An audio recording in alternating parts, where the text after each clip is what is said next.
Hello friends, welcome back to my YouTube channel. माझ्या let study या YouTube चॅनलमध्ये तुमचं स्वागत आहे.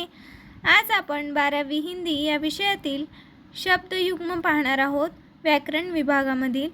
त्या अगोदर जर तुम्ही माझ्या चॅनलवर नवीन असाल तर प्लीज माझ्या चॅनलला सबस्क्राईब करा, जेणेकरून असेच नवनवीन आणि उपयोगी व्हिडिओज तुमच्यापर्यंत पोहोचतील. चला तर मग आपण व्हिडिओला सुरुवात करूयात. तर शब्दयुग्म पहचानिए या परिच्छेद में से जो शब्दयुग्म आए हैं वो शब्दयुग्म ढूंढ कर लिखिए, अशा पद्धतीने आपल्याला परीक्षेमध्ये बोर्डाच्या परीक्षेमध्ये प्रश्न विचारला जातो. तर तेथे काही जण खूप कन्फ्यूज होतात की कोणत्या शब्दांना शब्दयुग्म असे म्हणतात. तर या टॉपिकवर आपण आज व्हिडिओ बनवणार आहोत. सामान्यतः बातचीत करते समय या लिखते समय हम कई बार अपनी बातों को प्रभावशाली बनाने के लिए वाक्य में एक ही शब्द को लगातार 2 बार बोलते हैं, या 2 समानार्थी शब्द या 2 विलोम शब्दों के साथ बोलते हैं या प्रयोग कर लेते हैं. इसे शब्दयुग्म ऐसे कहते हैं. तर उदाहरणावरून आपल्याला लक्षात येईल. तर इथे 4 उदाहरणं दिलेले आहेत. वह बार बार मुझे देख रहा था. या वाक्यामध्ये बार बार हे शब्दयुग्म आहेत. वाक्याला प्रभावी बनवण्यासाठी बार बार हा शब्द 2 वेळा घेतलेला आहे. दुसऱ्या वाक्यामध्ये आपण पाहू शकता, रवि के पास पर्याप्त धनसंपदा है. तर येथे समानार्थी शब्द वापरलेले आहेत. धनसंपदा मध्ये योजक चिन्ह आहे. तर एक गोष्ट लक्षात ठेवायची आहे की शब्दयुग्माच्या मध्ये योजक चिन्ह वापरलं जातं. तर परीक्षेमध्ये परिच्छेदमध्ये शोधून काढण्यासाठी हा देखील खूप म्हणजे उपयोगी क्लू आहे. योजक चिन्ह. इस व्यापार में मुझे कुछ भी हानि लाभ नहीं हुआ. इथे विलोम शब्द वापरलेले आहेत 2, ज्यामध्ये योजक चिन्हाचा देखील वापर केलेला आहे. मोहन ने अपनी बची कुची जमीन भी दान कर दी. तर येथे वाक्याला प्रभावी बनवण्यासाठी बची कुची, फक्त येथे बची या शब्दाचा अर्थ आपल्याला माहीत आहे, कुची या शब्दाचा अर्थ आपल्याला माहीत नाही.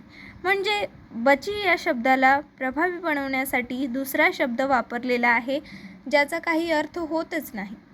त्यामुळे असे शब्द शब्दयुग्मामध्ये वापरले जातात.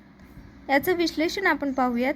उपर्युक्त वाक्यों में क्रमशः बार बार, धनसंपदा, हानि, लाभ तथा बची कुची ऐसे शब्द हैं जो साथ साथ प्रयोग ही हो रहे हैं और इनसे वाक्य प्रभावशाली बन रहा है.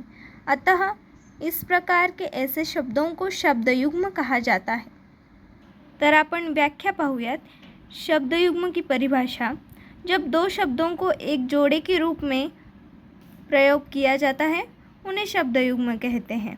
शब्दयुग्म का अर्थ है जोड़ा, म्हणजे जोडी. 2 शब्दांना एका योजक चिन्हाने जोडलेले असते.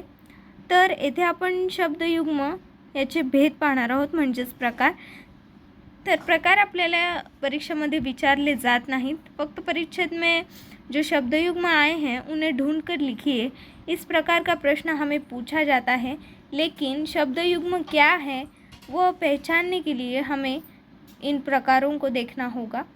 तो पहला जो भेद है वह है पुनरुक्त शब्दयुग्म. दूसरा भेद है सजातीय शब्दयुग्म. तीसरा समानार्थक शब्दयुग्म. चौथा विपरीतार्थक शब्दयुग्म. 5वां सार्थक निरर्थक शब्दयुग्म. 6वां निरर्थक शब्दयुग्म. इस प्रकार कुल मिलाकर 6 प्रकार हैं शब्दयुग्म के. तो हम हर एक प्रकार के शब्दयुग्म यहाँ पर देखने वाले हैं. पहला प्रकार पुनरुक्त शब्दयुग्म. जब किसी शब्द का 2 बार जोड़े के रूप में प्रयोग किया जाता है तो शब्द ऐसे युग्म को पुनरुक्त शब्दयुग्म कहा जाता है. म्हणजेच एकाच शब्दाला 2 वेळा रिपीट केलं जातं आणि मध्ये योजक चिन्ह वापरलं जातं. उदाहरणार्थ म्हणून आपण येथे पाहू शकता, धीरे धीरे, गांव गांव, हाथों हाथ, चलते चलते, पास पास, घर घर आदि. दूसरा है सजातीय शब्दयुग्म.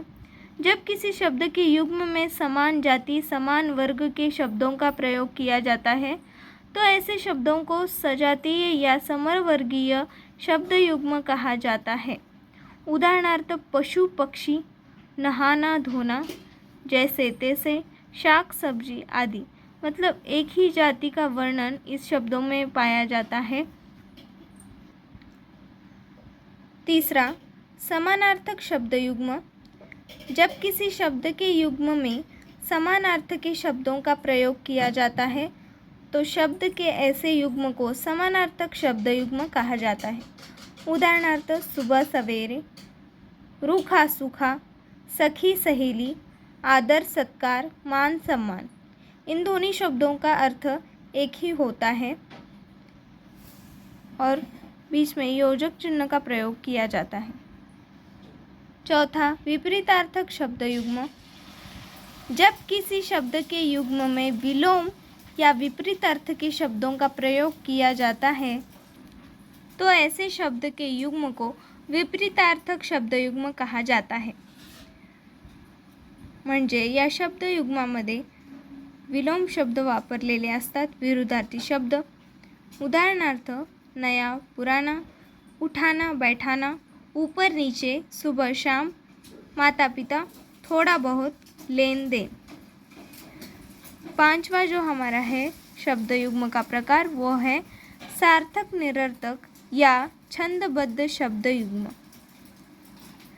जब किसी शब्द के युग्म में सार्थक और निरर्थक शब्दों के साथ छंदबद्ध युक्त शब्दों का प्रयोग किया जाता है तो उस शब्द युग्म को सार्थक निरर्थक शब्द युग्म कहा जाता है। उदाहरण के तौर पर हम यहाँ देखेंगे आर पार, थैला पहला, सज धज, चादर वादर, चाय वाय, गपशप। अब यहाँ हम देखेंगे तो एक शब्द का अर्थ हमें पता है लेकिन दूसरे शब्द का अर्थ यहाँ स्पष्ट नहीं होता। उसे प्रभावशाली बनाने के लिए दूसरा शब्द उपयोग किया गया है दूसरे शब्द का। तो यहाँ हम देखेंगे चाय वाय। चाय पेय है, वाय इसका अर्थ हमें नहीं पता। यहाँ इस वाक्य में चाय को प्रभावी बनाने के लिए वाय यह शब्द का उपयोग किया गया है और बीच में योजक चिन्ह का उपयोग किया गया है। तो एक शब्द सार्थक होता है और दूसरा शब्द निरर्थक होता है। सार्थक और निरर्थक के इस शब्द बंध को शब्द युग्म सार्थक निरर्थक शब्द युग्म कहा जाता है या छंदबद्ध शब्द युग्म कहा जाता है। अंतिम हमारा जो शब्द युग्म का प्रकार है वो है निरर्थक शब्द युग्म। निरर्थक शब्द युग्म। जब किसी शब्द के युग्म में निरर्थक शब्दों का प्रयोग किया जाता है तो ऐसे शब्द के युग्म को निरर्थक शब्द युग्म कहा जाता है। तो यहाँ पर दोनों जो शब्द होते हैं वो निरर्थक रूप में दिखाए जाते हैं। अनाप शनाप, ऐरा गैरा, चट्टे बट्टे, खुसर पुसर, अटर पटर। केवल वाक्यों को प्रभावी बनाने के लिए यहाँ निरर्थक शब्द जोड़े जाते हैं और बीच में योजक चिन्ह का उपयोग किया जाता है। इस प्रकार में सार्थक निरर्थक शब्दों का प्रयोग किया नहीं जाता। इन दो प्रकारों में हमें कन्फ्यूजन नहीं करना है।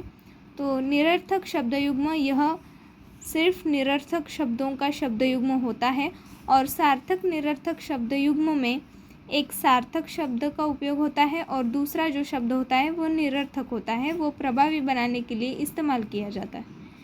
इस प्रकार हमने सभी शब्द युग्म के प्रकार देख लिए हैं। अशा पद्धतीने शब्दयुग्म आज हा आपण पाहिलेला आहे व्याकरणाचा भाग। जर तुम्हाला माझा व्हिडिओ आवडला असेल तर प्लीज लाईक करा, कमेंट करा, तुम्हाला कसं वाटलं ते देखील सांगा आणि काही शंका असतील तर ते देखील विचारा आणि कोणत्या जर टॉपिकवर व्हिडिओ हवा असेल तर ते देखील तुम्ही सांगा आणि माझ्या चॅनलला सबस्क्राईब करा जेणेकरून असेच व्हिडिओज तुमच्यापर्यंत पोहोचतील। धन्यवाद।